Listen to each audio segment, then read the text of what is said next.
ఇప్పుడు ప్రజెంటు చర్చుల్లో అట్లనే ప్రార్థన మందిరాల్లో, అట్లనే మసీదులో కానీ, అట్లనే టెంపుల్స్‌లో కానీ, అట్లనే ప్రతి దగ్గర మంచి ఎతుకుదామండి. చెడు కాదండి. మంచి ఎతుకుదాము.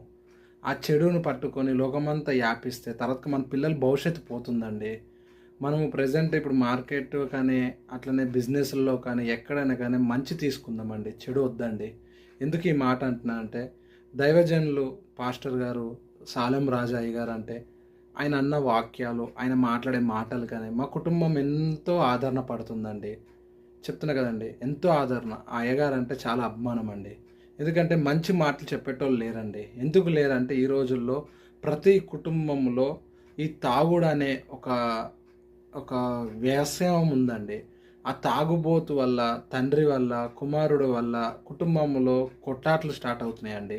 మీకు ఏమాత్రం కుటుంబాలు స్త్రీ మీద, ఈ దేశం మీద బరువు, బాధ్యత, భక్తి ఉంటే మనందరం కలిసి మద్యానం మీద కొట్లాడదామండి. వైన్ షాపులు బంధిద్దామండి. అట్లనే ఈ సిగరెట్లు బ్యాన్ చేద్దామండి. అది మంచి చేద్దామండి. అవన్నీ మంచి కార్యక్రమాలు ఉన్నాయి. వైన్ షాప్ వల్ల కొన్ని కుటుంబాలు కోర్టు చుట్టూ తిరుగుతున్నాయి. పోలీస్ స్టేషన్‌లు తిరుగుతున్నాయి. అక్రమ సంబంధాలు, తాగుబోతోళ్ళు వాళ్ళు సంపాదించుకుందే రూ. 1000.